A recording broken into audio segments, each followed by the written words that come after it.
You know that the specific kind of torture when you send a really risky text message, maybe an apology to someone or a confession or a big pitch, and you see those three little bubbles pop up on the screen. And then they And just disappear. yes, they disappear. Or, you're just sitting there refreshing your email waiting for a biopsy result or a job offer, or maybe you're just waiting for a really punishing season of life to finally turn a corner. The good old refresh button. It's basically our modern anxiety loop. It really is. It's that gnawing panic Hmm. that says if it isn't happening right now, well, it isn't happening at all. I mean, we are just exhausted from trying to force results, trying to make things grow faster than they're actually designed to. We call that the speed trap. And honestly, looking at what's coming out of the recent local community needs assessment, that is exactly where most people are losing heart. We quit or we numb out because the silence feels like a total failure. But what if the silence isn't absence? What if the waiting isn't wasted? Stay with us, because what we're talking about today changes how you see everything. We are jumping right into episode 5 of our current series, Kingdom Conversations. The upside-down revolution.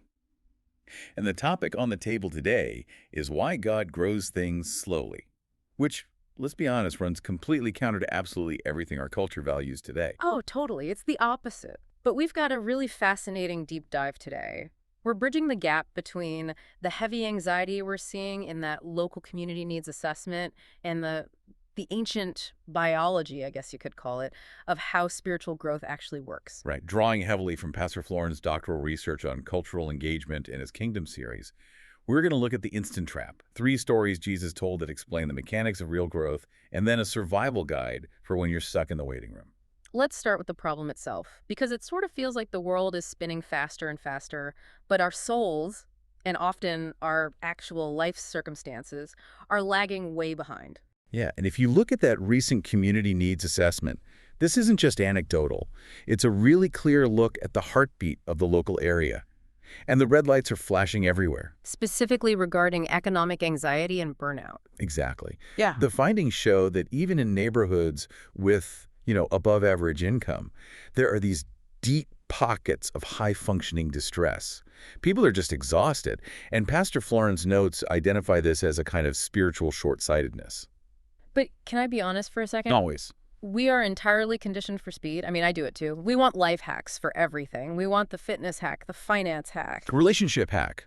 Right. And we definitely want the spiritual hack. We want the instant download, not the daily discipline. We really do judge the quality of our entire lives by the last 24 hours.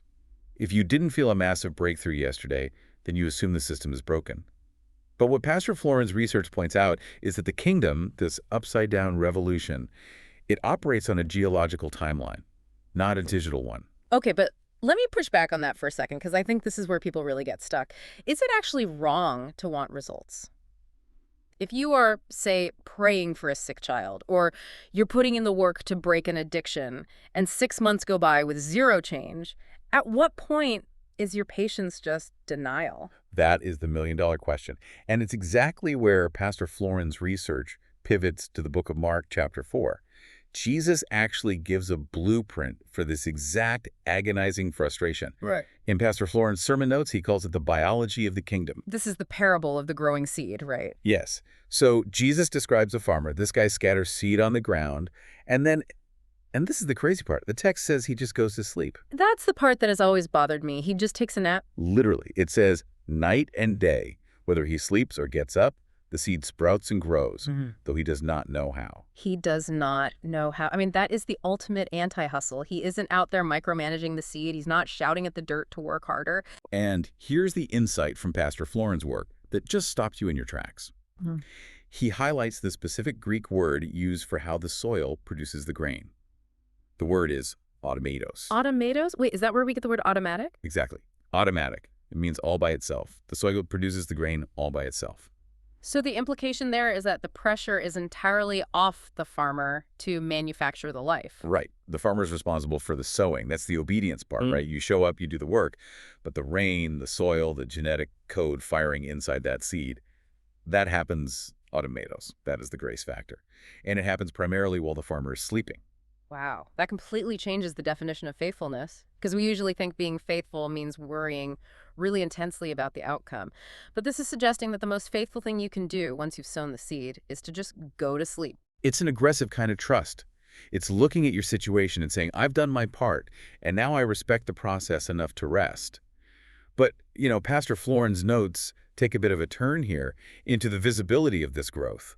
Because even if we accept that it's automatic, we still really want to see it happening. Oh, for sure. Which brings us to the parable of the yeast in Matthew 13. Yeah, Jesus compares the kingdom of God to yeast that a woman mixes into, and the text is very specific here, 60 pounds of flour. Which, just for some context, is an industrial amount of flour that would feed over 100 people. It's a massive, overwhelming pile of dry flour. And when you mix a little bit of yeast into that much flour, what happens? It disappears. It's completely gone. You can't see it anymore. And in our Instagram world, if it isn't seen, it isn't real. If I can't post a picture of the results, did I even do it? But the argument here is that in the upside-down revolution, the most potent, powerful work is invisible work. It's permeating. It's working all through the dough, even when you can't spot it. Pastor Florin connects this to the mustard seed as well. The idea of the smallest seed becoming this massive garden plant that provides shelter. And I love this one line from his research. He says, unstoppable growth does not imply fast growth. Unstoppable doesn't mean fast. That's a really crucial distinction to make. He writes that it is imperceptible, yet the result is undeniable. So if we map this back onto that community needs assessment, all those people dealing with the heavy burnout and anxiety, what we're saying is that the tiny hidden things are actually the answer. That quick, quiet prayer you prayed in the car this morning, or that choice to not snap at your partner even though you were exhausted, or that small act of service nobody saw, that is the yeast. Yes, it looks like absolutely nothing against the 60 pounds of cultural chaos we're dealing with, but it is the actual engine of change. But we still have to deal with the waiting part. The automatos process takes a long time, and one of Pastor Florin's sermons dives really deep into this with the story of the 10 virgins in Matthew 25. Right, this is the wedding imagery. Yeah. And I think modern readers, myself included, often miss the point here because we just don't understand the logistics of an ancient Jewish wedding. Yeah, the Keep Watch notes explain this so well. In that culture, the groom's arrival time was completely unknown. It wasn't like today where you get a save-the-date card for June 10th at 4 p.m. No, the father of the groom decided when the house was finally ready for the bride. So it could be months. It could be a year. The text specifically says the groom was a long time in coming. So everyone involved is living in this state of high-stakes suspension. And the difference between the group Jesus calls foolish and the group he calls wise wasn't their intention. They all wanted to be at the wedding. They all brought lamps. The difference was their preparation for the delay. Exactly. The foolish ones had the external structure. They had the lamp. But they didn't have the internal reservoir of oil to actually last through the dark, quiet middle of the night. Good form, but no fuel. That's the killer phrase from Pastor Florin's notes. Yeah. Good form, no fuel. You know, this connects directly back to what the assessment data shows about the rise of the spiritual but not religious crowd. People are open to Jesus, but they are totally burnt out on the institution if it's just a performance. Because an event is a lamp. If your faith is just showing up to a building or checking off a set of rules, that's just an external structure, and that burns out the second the waiting gets long. You need the oil. You need that internal resilience to survive the delay. Okay, let's bring this down to the pavement for the people listening right now who are in that delay. They've sown the seed, they're holding the lamp, but absolutely nothing is changing in their life. How do they know the difference between slow growth and something that is just actually dead? That is the validity test right there. Pastor Florin uses the harvest stages from Mark chapter 4, again, to explain this. He points out that it goes progressively. First the stalk, then the head, then the full kernel in the head. Right, it's progressive. You don't get the kernel immediately. You don't. And looking at what he's seeing in the community, we can actually identify some stalks. These early signs of life that aren't the full harvest yet, but they prove the seed is alive. Give me an example of a stalk. One of the big ones is prioritizing relationships before religion. The community assessment shows people are craving deep, authentic connection. So if you find yourself investing more in loving the people in front of you rather than just performing duties, that is a green stalk. Even if your actual life still looks messy. Oh, especially if it looks messy. Because you're prioritizing the human over the system. Another really big marker of health is finding peace through presence. Explain that one a bit more. So we talked about the anxiety epidemic earlier. If your external circumstances are still totally chaotic, meaning the harvest hasn't come yet, but your internal anxiety is dialing down, if you're able to just sit in the silence without frantically reaching for your phone to hit the refresh button, that is massive evidence of growth. That's profound. So if your internal world is stabilizing while your external world is still shaking, that is the yeast working. Yes. And there's this other concept he talks about called the listening room. It's about becoming a safe third space for others. I remember reading that. Places for people to be heard, healed, and held. Right. If you are becoming a safe place for other people, if you notice you're becoming less judgmental and more compassionate, you are growing. Even if you haven't got the job offer yet, even if that text message hasn't come back, you are growing. It really shifts the entire metric from, did I get what I wanted, to who am I becoming while I wait? Precisely. It's all about character formation. You know, there's an analogy that came to mind while I was looking over the hidden growth section. It's the gym mirror. Oh, I love this one. Lay it on me. Okay, so you go to the gym, you lift the heavy weights, you drink the terrible protein shake, you do everything right, and then you wake up and look in the mirror the next morning, and what do you see? You look exactly the same. Honestly, usually worse because you're bloated. Exactly. And if you check that mirror every single day looking for a massive change, you will quit. Because the growth is hidden. It's happening at a cellular level. Your body is tearing down and rebuilding. You don't see the actual muscle definition for months. But if you trust the process, the lifting and the resting, the change is inevitable. Yet it's so true. And it's just like the gardening analogy Pastor Florin uses. You cannot scream a tomato into ripening.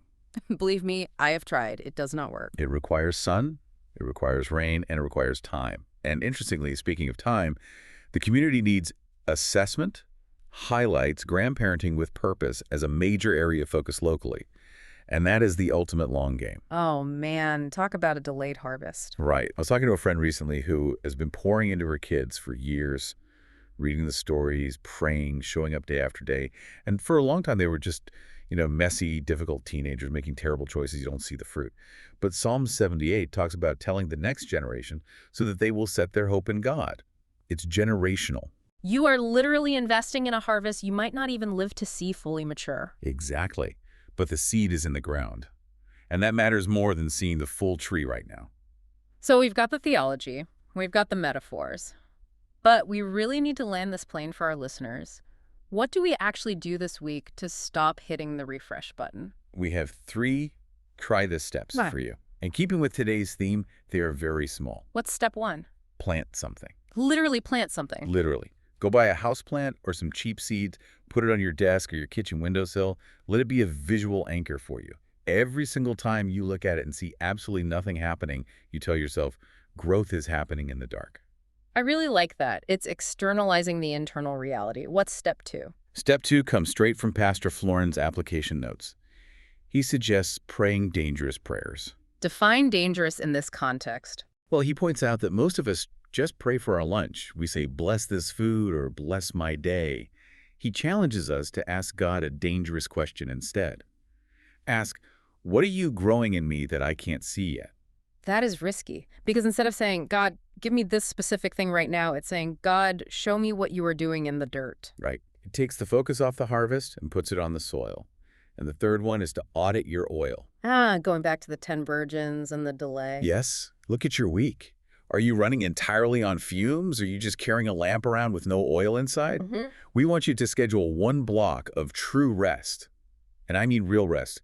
Do absolutely nothing productive, just to remind your own nervous system that the world keeps spinning without your hustle. That goes right back to the sleeping farmer. The soil works automatos. It does. It's actively trusting that God is working when you aren't. These are so practical. For me, the biggest takeaway today is just rewriting the script in my own head. When I feel stuck, instead of panicking and saying, well, it's over, I need to remind myself I am in the soil, not the grave. Silence is where the roots go deep. Yeah. And if you're listening right now and you have a friend who is just deeply discouraged, maybe they've been praying for a spouse or for healing or for a family member to turn around and they are ready to just walk away, maybe you need to be the one to tell them, I know you can't see the harvest yet, but I've been watching you plant. The stalk is breaking through even if you don't feel it. That is so powerful. Sometimes we just need someone else to spot the green for us when we're too tired to see it. Well, this has been, pun absolutely intended, very grounding. It really has. Next time, we're looking for a third way beyond silent or savage, grounded in real community needs. You really won't want to miss that one. If you haven't watched the previous episodes in this Kingdom Conversation series, definitely go back and check those out. But for today, if you feel like nothing is happening in your life, remember, the kingdom is a seed, not a switch. Don't dig up the seed to see if it's working. Trust the soil. We'll see you on the next deep dive.